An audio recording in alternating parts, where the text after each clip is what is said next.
होता है और जाकर जब ही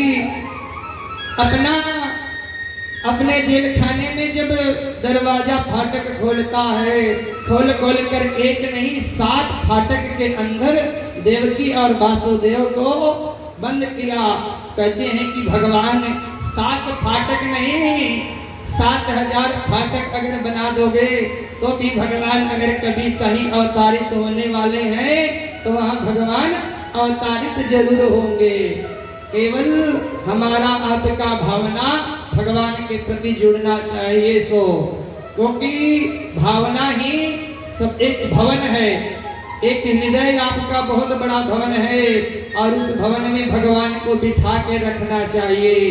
और इसी तरह से देवकी जीवन पर्यंत कई जन्मों तक भगवान का तपस्या की, जिसे भगवान उनके गोद में आए थे।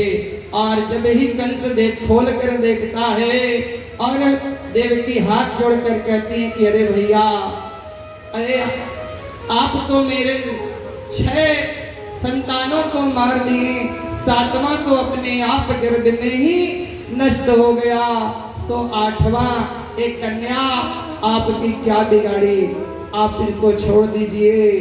और कंस जब वो कन्या को सोचने लगा कि अरे मैं कन्या का हत्या करूंगा, ऐसा मैं नहीं कर सकता क्योंकि मुझे इसका बहुत बड़ा पाप लगेगा। तो देखिए उनके सैनिक कहते हैं कि महाराज भगवान जो होते हैं देवता लोग बहुत छल करते हैं हम लोगों के साथ, और इसीलिए आपके डर के मारे बचने के लिए कन्या का रूप धारण कर लिए हैं, क्योंकि जानते हैं कि आप कन्या का हत्या नहीं कर सकते। तो उस समय कंस तुरंत ही उसको विचार हुआ कि शायद सत्य है, उस कंस देवकी के हाथों से उस कन्या को हिच लिया और हिचने के बाद जब पत्थर पे पटकने का प्रयास किया वह कन्या तुरंत ही हाथ से स्लिप कर गई। और कहती है माया बड़ी चंचल होती है, और सर से सरक कर आकाश में विलीन हो गए। और आकाश में जब उड़ने लगी और तुरंत ही अष्टभुजा का रूप धारण करके कहती हैं कि हम छोटे अबोध बच्चों को मार कर तुमको क्या प्राप्त होगा, अरे दुष्ट तुमको मारने वाला तो ब्रज में अवतारित हो चुका है। ये बात को सुनते ही कंस हाथ जोड़कर प्रार्थना करने लगा कि हे मैया तुम बता दो जरा कि कहाँ पर अवतारित हुआ। माता कहीं अरे तुमको मारने वाला तुम्हारा काल तो अवतारित होता। कहते ही सीधे आकर विंध्यवासिनी धाम में विंध्य पर्वत पर विराजमान हो गई अष्टभुजा माता। और जब विराजमान हो गई इधर वासुदेव जी महाराज नंद बाबा जो हो गए थे 75 वर्ष के, और जानते हैं आज के समय का एक ऐसा पहलू है कि लोग शादी विवाह होता है तो पत्नी सोचते हैं कि उम्र में छोटी मिले, लेकिन पहले के समयों में जब शादी होता था तो पत्नी पति से बड़ी होती थी। नंद बाबा थे 75 वर्ष के और माता यशोदा थी 81 वर्ष की। विचार करने लगे कि अरे अब तो मेरे घर में न कोई छोरा होगा न कोई छोरी। तुरंत ही शांडिल मुनि के बुलाए, कहते हैं कि आज तो सबके घर में पुत्र पौत्र आदि है, लेकिन पहले के राजाओं के घराने में जो बड़े बड़े लोग रहते थे बिना यज्ञ किए उनके घर पुत्र होता ही नहीं था, ऐसा था। तो तुरंत ही यज्ञ कराए।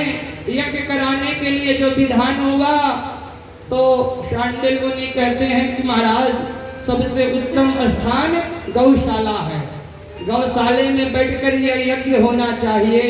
यज्ञ का ऐसा प्रभाव हुआ कि नंदरानी गर्भ से हुई, और नंदरानी जब गर्भ से हुई तो उस समय नंद नंद बाबा की दो बहन नंदा और सुनंदा आ गई सेवा करने के लिए।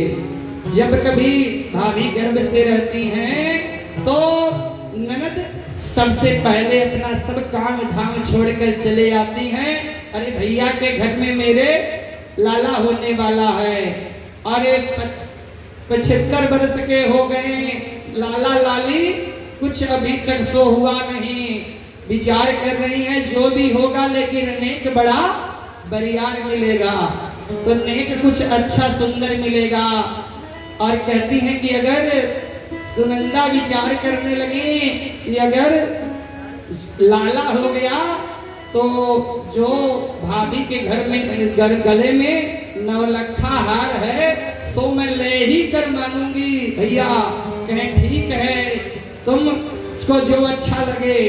और सुबह सुबह उठकर रोज खिड़की खोल कर देखती थी कि अरे कुछ हुआ कि नहीं, अरे भाई शुभ आगमन हुआ कि नहीं, क्योंकि वो सेवा और लाला को नहीं देख रही हैं, वो तो 9 लखा हार देख रही हैं कि 9 लखा हार कब मैं मुझे पहनना हो। और तुरंत ही और एक दिन खिड़की से जा रही है, देखती हैं कि भाभी के बगल में अरे छोटा सा बालक पड़ा हुआ। देखती हैं तो जाकर विचार की कि लाला हुआ कि लाली, और लाला लाली होगा तो थोड़ा बहुत मिलेगा और लाला होगा तो 9 लखा हार मोको मिल जाएगी। सो तो जाकर जब मुख हटाकर देखती हैं बालक, जब चदरिया हटाकर देखती हैं तो लाला भयो लाला भयो लाला भयो। और लाला भयो कहते कहते कहा